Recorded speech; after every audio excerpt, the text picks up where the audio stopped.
Assalamu alaikum students, how are you all? Okay, it's our third day with these video lessons, and today we are going to talk about a very important topic, which is the third tense, or you may even say present perfect tense, and it's active and it's passive. So here we start. Like if we talk about its active wise, the helping verbs that we follow, and it is used for the actions that have started in the recent past. हम present perfect को उन sentences के लिए इस्तेमाल करते हैं जो actions होते हैं वो रिसेंट पास्ट में शुरू होकर रिसेंट पास्ट में ख़त्म हुए हों. जैसे कि अगर मैं कहूँ कि हमने प्रेजेंट कंटिन्यूस पढ़ लिया है, या हम प्रेजेंट कंटिन्यूस पढ़ चुके हैं, इस तरह के जितने भी सेंटेंसेस होंगे उनको हम किस में करेंगे? प्रेजेंट परफेक्ट में करेंगे. मीन्स के रिसेंट पास्ट में वो शुरू होकर और रिसेंट पास्ट में ही ख़त्म हुए. हमने खाना खा लिया है, अरे वो तो चले गए हैं. तो ये जितने भी सेंटेंसेस हम करेंगे वो किस में करेंगे? प्रेजेंट परफेक्ट में करेंगे. तो आते हैं हम इसके स्ट्रक्चर पर. हमें पता होना चाहिए कि the helping verbs that we use in present perfect active voice वो कौन से हैं? Have and has. As we have already learnt about the singular verbs and plural verbs, this one which has letter s at the end, ये singular है. जिस verb के end में s आ जाए लेटर तो वो क्या हो जाता है? singular. And in the same way have जो है ये जो है वो क्या है? plural है.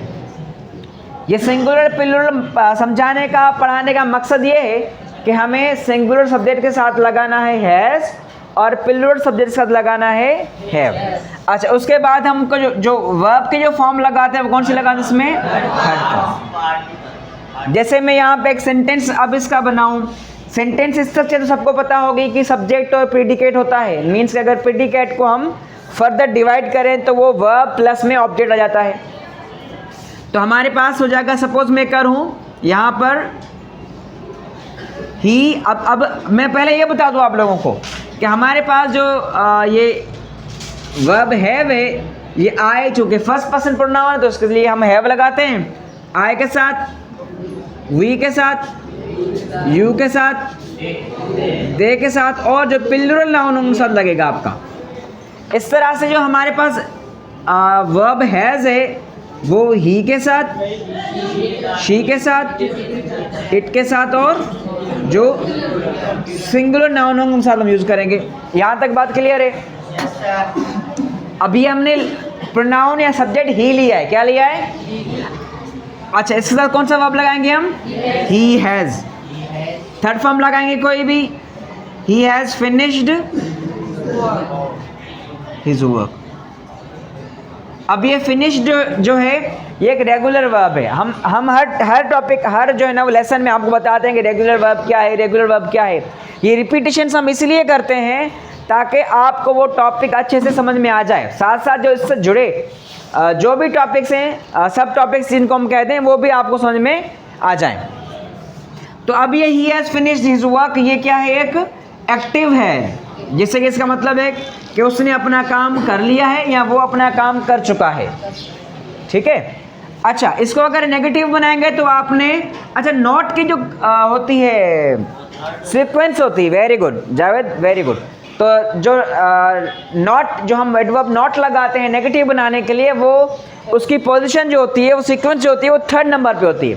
किसी भी आप जो है ना सेंटेंस का नेगेटिव बनाएंगे तो आप थर्ड नंबर पे उसका क्या करेंगे? नॉट ऐड कर देंगे. तो क्या हो जाएगा? He has first 1 2 and he has not finished. Very good, his work. अब ये इसका क्या है? इसको इंट्रोगेटिव करेंगे. कैसे करेंगे? यस, हम हेल्पिंग ऑफ हैज को सब्जेक्ट से पहले ले आएंगे. Has he finished his. अच्छा, शोर नहीं करेंगे. ठीक है, जब मैं पूछूं आपसे आप लोग रिस्पॉन्ड करेंगे. ठीक है. अच्छा, अब ये क्या हो गया? Has he finished his work. This is how we make active. Have का अगर यूज कर लें, इसको मिटा देता हूं मैं. तो हम अगर प्लूरल सब्जेक्ट कोई लेंगे तो उसके लिए हम क्या यूज़ करेंगे? हैव। क्या हो जाएगा?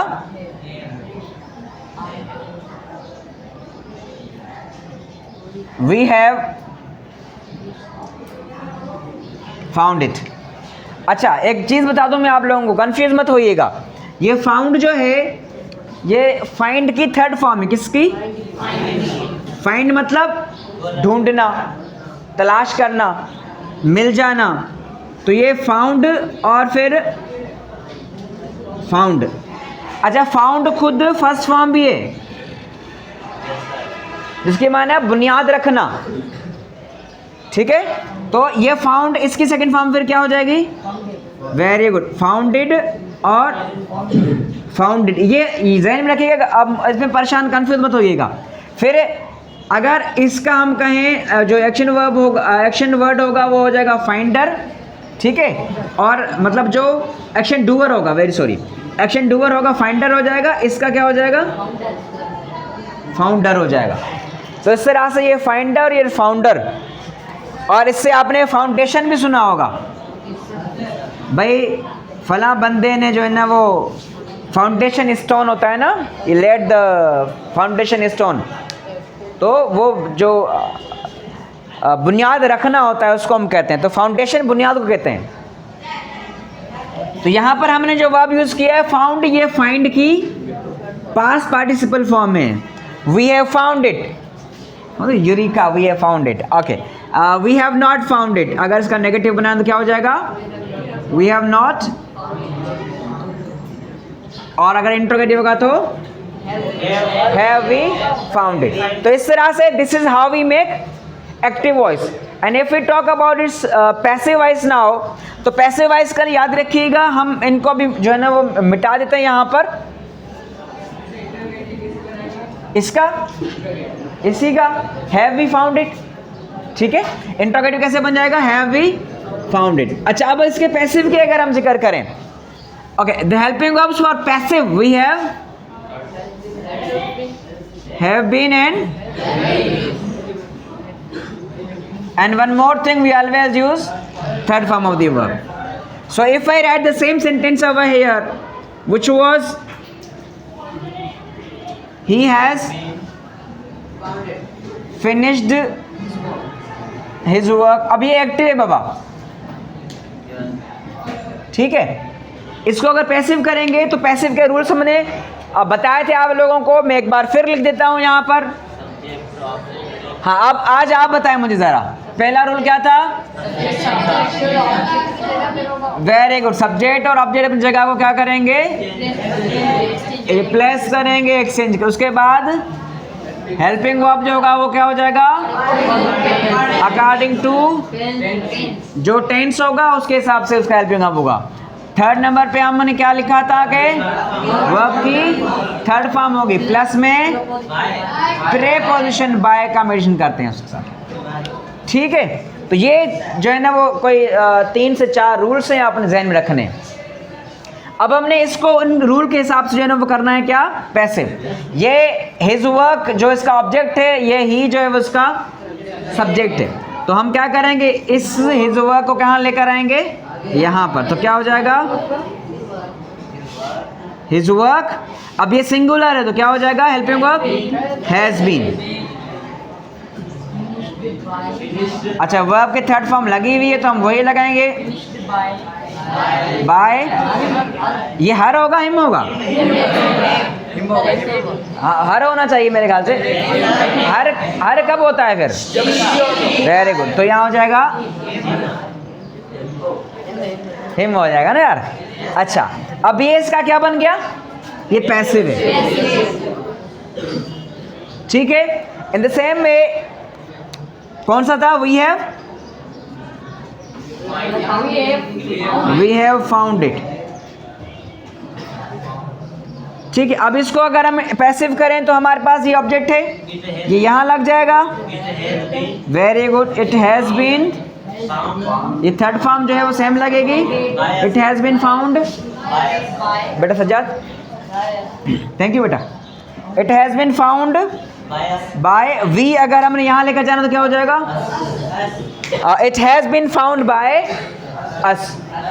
बेटा 62 है, फाउंड ही है, फाइंड की थर्ड फॉर्म फाउंड ही है, जिसकी माना है ढूंढना, तलाश करना। तो in this way we make passive. अच्छा, अगर हमारे पास कोई इंट्रोगेटिव होगा, क्या होगा? सपोज करें हम इसको अभी मिटा देते हैं, या अल्लाह खैर। जी बाबा, now let's make passive for interrogatives. अब हमारे पास अगर इंट्रोगेटिव है कोई, सपोज अगर मैं यहाँ लिखूं have you found your keys,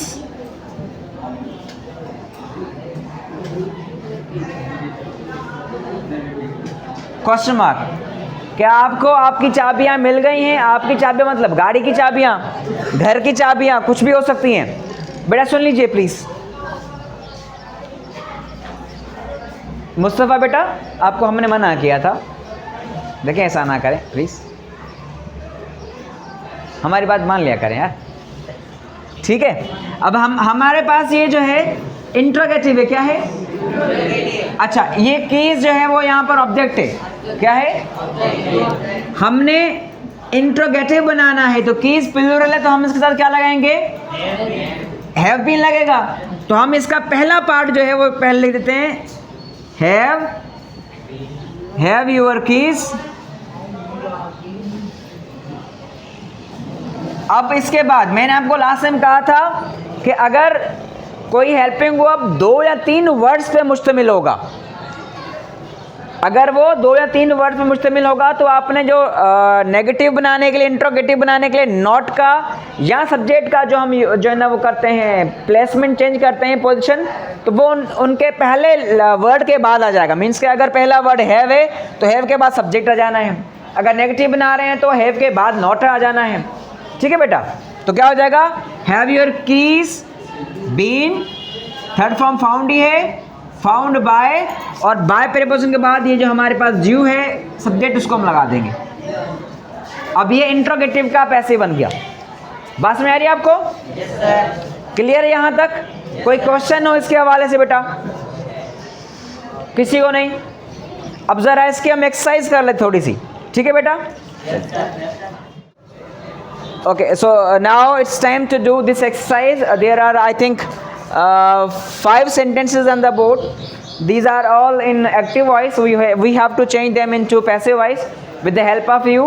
So here we begin with the first sentence, which is we have invited them.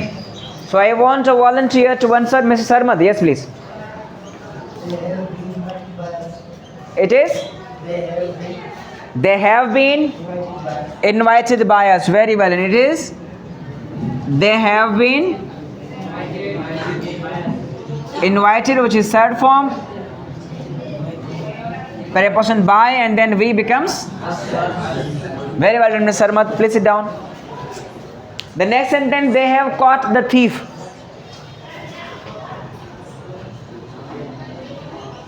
Who else wants to? Ibrahim नहीं, मूसा नहीं, इरशाद नहीं, जावेद आप भी नहीं, आतिफ आप भी नहीं, कोई नया चेहरा?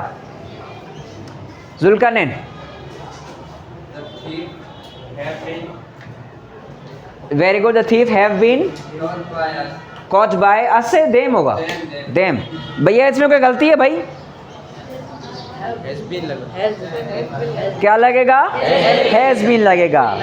तो यह हो जाएगा the thief which is singular. Baba thief singular है। हमने पढ़ा, आपको जब प्लूरल्स पढ़ाए थे तब आपको बताया था मैंने, आप लोगों को याद हो, ये एफ साउंड वाला, फा साउंड वाला नाउन है। इसका प्लूरल बनाने के लिए हम क्या यूज करते हैं? एफ को करते हैं रिमूव, और थीफ का थीव्स, और लीफ का लीव्स, इस तरह से हाफ का हाफ्स। ये मैंने वाइफ को, अगर आपने, if you want to make your wife plural, you have to have the permission of the first wife. Okay, so wife अगर प्लूरल करनी है तो उसके एफ को रिमूव करके वी ए से करना पड़ेगा, ठीक है बेटा? और लाजमी है कि परमिशन लें फिर प्लूरल करें, ऐसे फिर मार खाएंगे। चलें खामोश रहें बेटा।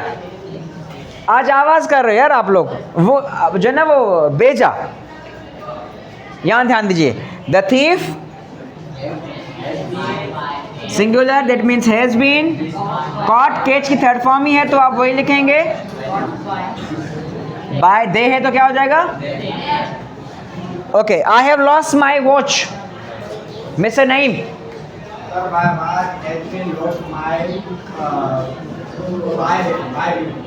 माई watch has been, very good. My watch singular है तो हैज़ बीन, ये रिस्ट वॉच है बेटा।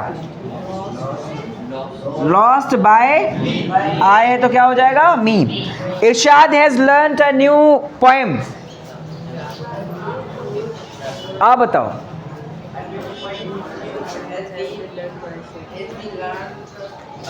वेरी गुड, मैं आज नए बच्चों से पूछ रहा हूँ, ठीक है।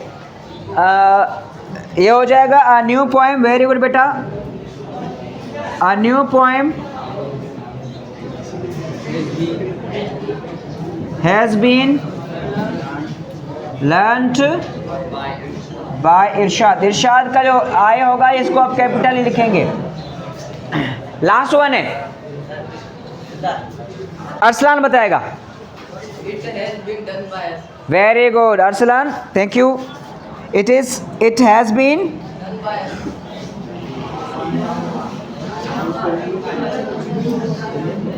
Done by us. Thank you so much, you have all done very well. आपने बड़ा अच्छा परफॉर्म किया आज की इस क्लास में भी। अच्छा, ये था हमारा प्रेजेंट परफेक्ट का पैसिव, मतलब कि अब हमने प्रेजेंट इंडेफिनिट के एक्टिव पैसिव दोनों समझ लिए, प्रेजेंट कंटिन्यूअस के एक्टिव पैसिव दोनों समझ लिए हैं, प्रेजेंट परफेक्ट के एक्टिव और पैसिव दोनों समझ लिए हैं, ठीक है। तो ये हमने कोई 3 टेंसेज, मेन टेंसेज, उसके जो पार्ट सब टेंसेज हैं और फिर उनके पैसेज हमने समझ लिए हैं, ठीक है। अब हम आपसे जो है ना वो एक इंशाल्लाह नेक्स्ट वीक में आपसे एक टेस्ट भी लेंगे, ठीक है। वो होगा ऑन द पेपर होगा इंशाल्लाह। अच्छा, इसके हवाले से कोई क्वेश्चन हो आप लोगों का, कोई और? चलें ठीक है। और सेकेंडली मैं एक मैसेज आखिर में देना चाहूँगा कि अगर आप लोगों ने अभी तक मेरे चैनल को सब्सक्राइब नहीं किया तो जाकर सब्सक्राइब भी कर दीजिएगा और देखकर सीखिएगा भी, अपने फ्रेंड्स को भेजिएगा, अपने जो लर्नर्स हैं जो सीखना चाहते हैं उनको ज़रूर शेयर करिएगा ताकि उनका भी भला हो जाए, साथ साथ हमारा भला हो जाए, ठीक है बेटा। थैंक यू सो मच, अल्लाह हाफिज़।